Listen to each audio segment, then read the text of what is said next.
it's the November of GBC, so let's talk about Yu-Gi-Oh! Dark Duel stories today.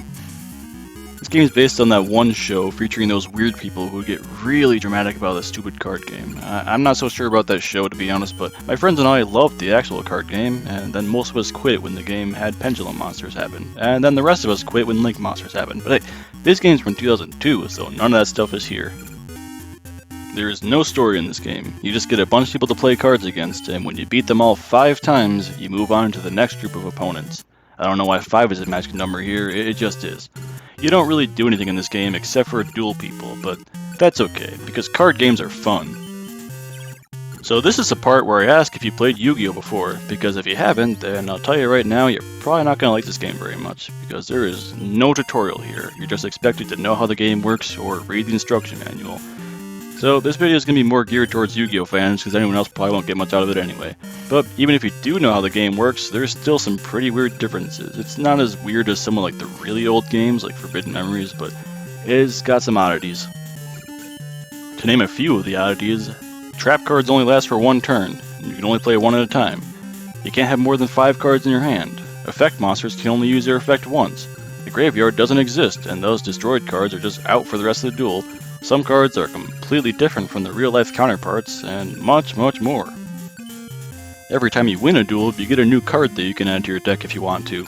Speaking of which, deck construction is weird here, because you can have 40 cards in your deck, but each card has a cost, and the total cost of all cards in your deck can't go above a certain threshold that goes up as you win more duels. So this keeps you from using a ton of strong cards at once, right away. This game also has a feature where you can enter the 8-digit code found in most real-life Yu-Gi-Oh! Cards in order to add that card to your game, assuming you don't already have it. This means you could just spend 10 minutes doing this and just get a ton of good cards before doing a single duel, but due to the aforementioned card cost feature, you can't just instantly make your deck overpowered. Deck construction in this game is kinda clunky. You can't really see anything about a card at a glance. You gotta click on each card one by one to see its attack power and such. You can sort your cards though, so that helps a little bit. Now, I was originally planning on spending a bunch more time talking about all the mechanics of this game and like how everything works, but then I came to a conclusion that nobody cares. So, yeah, if you do care, then play the game. It's actually pretty fun.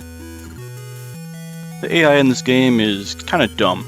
They're not like ridiculously stupid or anything, but sometimes they do weird things, like they'll use Dark Hole to destroy all of my monsters, even when I don't have any monsters.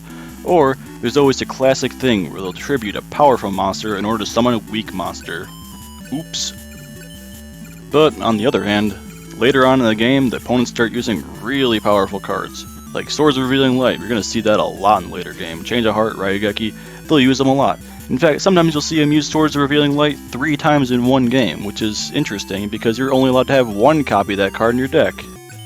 But in spite of all that, the game does have a pretty good difficulty curve. Early opponents are easy, later opponents are harder, but it never feels too easy or too hard. And you also get the ability to duel your friends with a link cable, which is fun, although the game moves kinda slow in multiplayer. And multiplayer trading's a thing here because it's a trading card game, you're gonna trade your cards, have fun. So there's a decent amount of time spent talking about some random Game Boy Color Yu-Gi-Oh! Game that no one cares about, but you know what? I care, because I actually really like this game, I think it's fun. I mean, sure, it's got its weirdness and its issues, and if you don't like Yu-Gi-Oh! Already, then you'll probably hate it, but I don't know, I had fun with it, so there. Join me next time when I talk about a game that won't alienate 90% of my viewers.